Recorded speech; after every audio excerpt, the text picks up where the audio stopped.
Hello mga kaprobinsya, good morning, good afternoon, and good noon kung saan man kayong panig ng mundo at kung ano man kayong oras na nanonood sa aking vlog. So ayun mga kaprobinsya, meron naman akong i-share sa inyo na meron namang inahin dito na nanganak ng siyam na biik.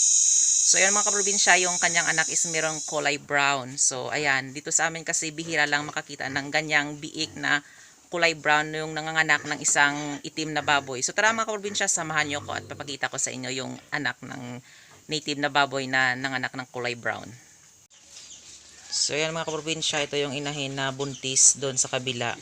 So yan ngayon nilipat dito. So ito yung kanya, nanganak na siya kanina.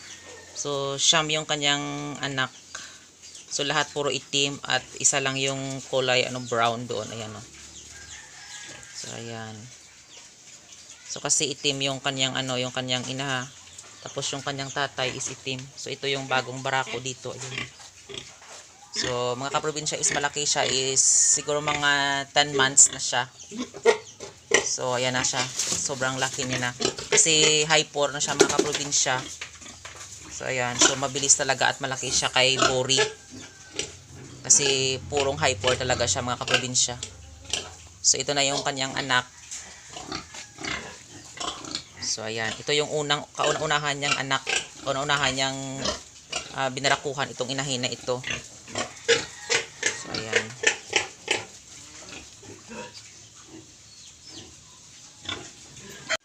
So ayan mga kaprobinsya, nakikita nyo is kulay kulay itim talaga sila, pero doon sa kabila yan yung isa niyang anak is kulay brown.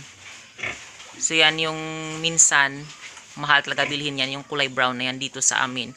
Kasi kapag yan yung hinahanap is matagal talaga makakita ng kulay na brown na baboy dito sa amin. So yan yung ginagawa nilang minsan daw. Nung nagpunta dito yung babae na bibili sana, yan din daw yung bilhin niya, yung kulay brown para daw sa alay daw. Sa mag-asawang Iwan ko kung yun. Hindi ko naman alam kasi yan yung paniniwala nila dito. So kahit maliit daw bibilhin niya para palakihin na lang. So minsan matagal talaga makahanap ng ganyang kulay. Yung kulay brown na yan So yan Kahit pa paano mga kaprobinsya, meron siyang anak na ganyan. Pero syempre mga kaprobinsya, bihira na lang din yung naghahanap ng mga ganyan na kulay brown. Ayan Nakita ko sa inyo yan. So dito sa amin is yung ganyan, kapag yung iba mga anak is merong puti, merong black, pero dito yan merong pure talaga na brown. So kapag ibenta talaga yan mahal. Ayan.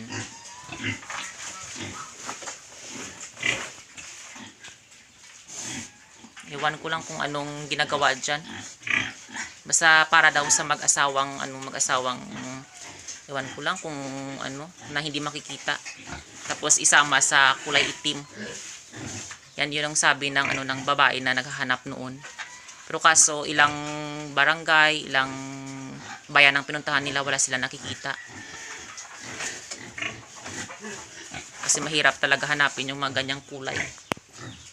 Hindi naman pwede na na kulay. Minsan sa high 4 meron ding mga ganyan na kulay, pero sabi nila kailangan daw sa native ang galing. So mga kaprobinsya, nakikita niyo yung kulay brown na doon na bagong anak ng itim na inahin doon.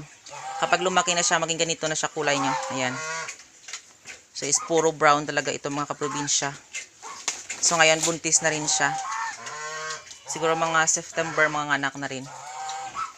So ganyan yung balat niya kapag parang itim pero kulay brown siya talaga. Kasi nababasa ng ng tubig.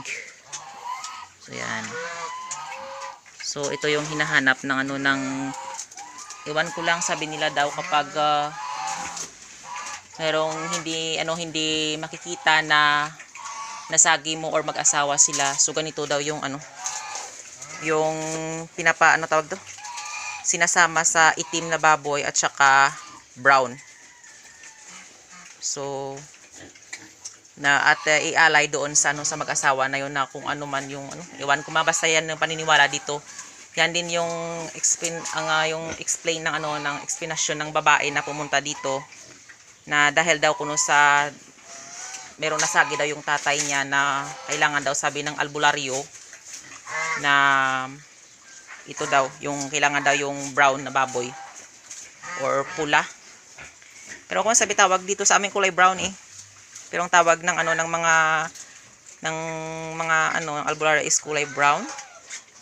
Pero minsan meron silang tinatawag na ilaga.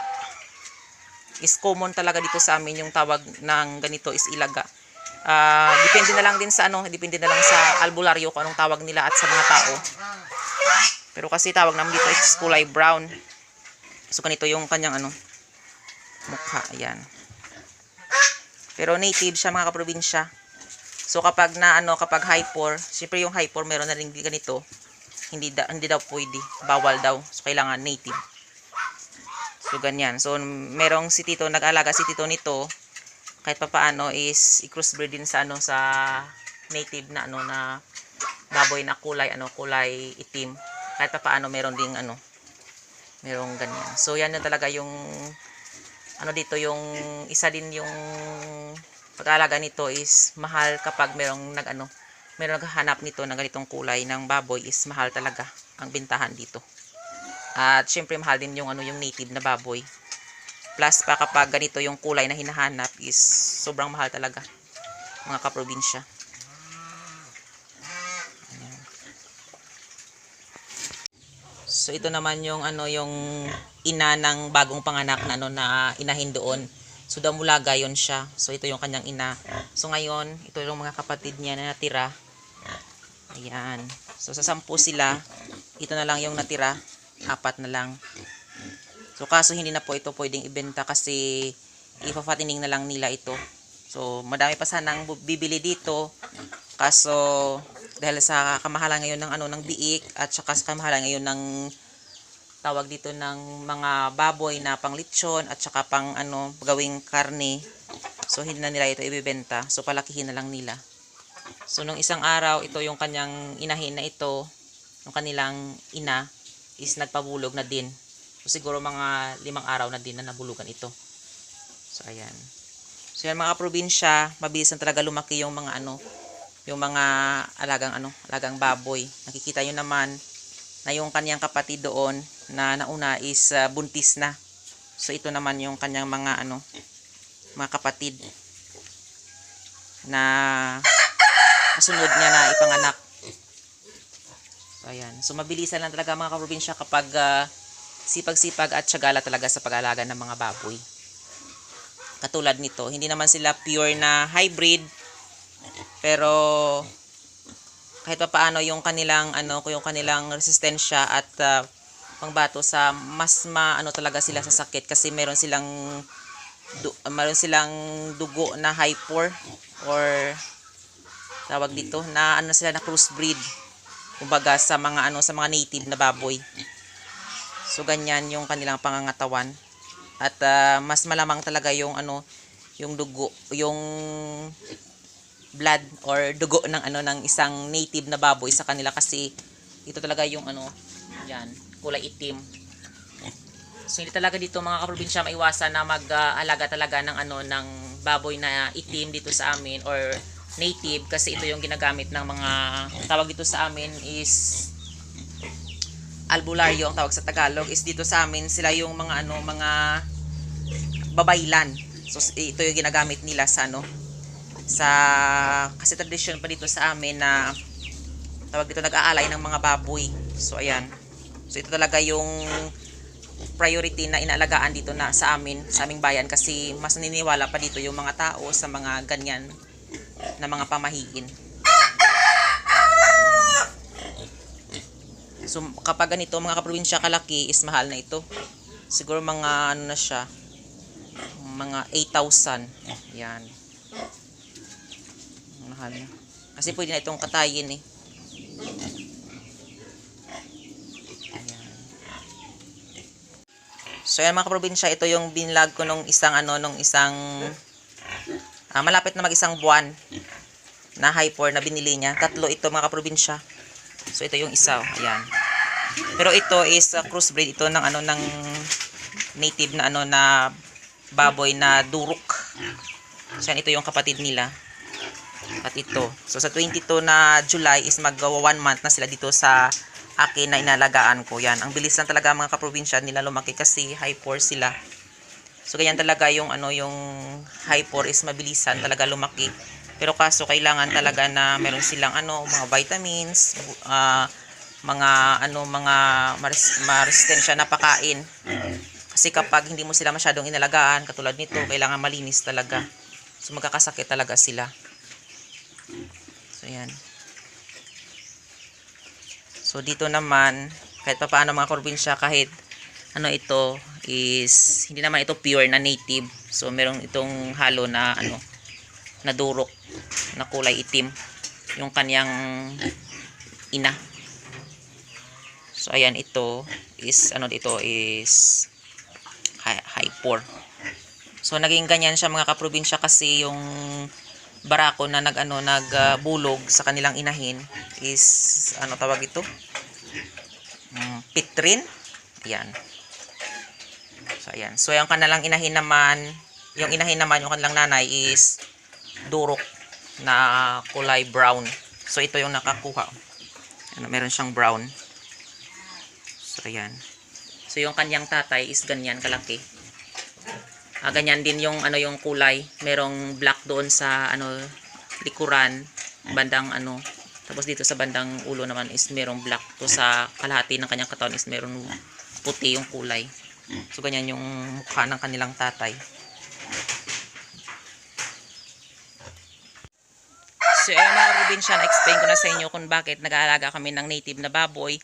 Hindi lang yan purpose na meron silang ano sa sakit, pambato sa sakit, or hindi sila mas mabilis mahawaan ng sakit at may resistensya sila.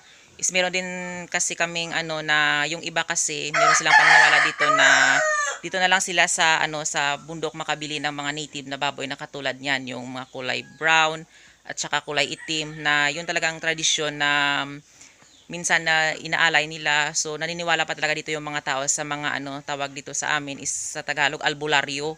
Pero dito sa amin is yan yung manggagamot, nanggagamot ng ano ng mga sakit. So iwan ko lang kung ano ang iba-iba naman kasing eksplanasyon ng sa kanila eh. So ganyan talaga yung manghihilot, mga ganyan. So meron sila talaga silang mga tradisyon na nag-aalay talaga sila na merong nabati, mga ganyan. So kailangan talaga mag-alay ng manok, mag-alay ng baboy. So kapag baboy naman mga kaprobinsya is yan yung kulay itim or kulay brown na yan. So yan, iba-iba talaga yung paniniwala dito sa amin. So meron namang hindi naniniwala, meron namang naniniwala. So respeto na lang talaga sa mga ano sa mga tao na naniniwala diyan, at wag na lang natin silang pakialaman. So ganyan talaga mga kaprobinsya, yung dito sa amin is naniniwala pa talaga sila, yung karamihan talaga naniniwala pa sa mga ganyang ano na mga sa paligid natin na hindi natin makikita. So yan yung ano yung nag-aalay sila mga kaprobinsya. So mga kaprobinsya, maraming salamat sa walang sawang pagsusupport at panonood nyo sa aking YouTube channel. And don't forget to like, share, and subscribe to my YouTube channel. Thank you for watching and happy farming!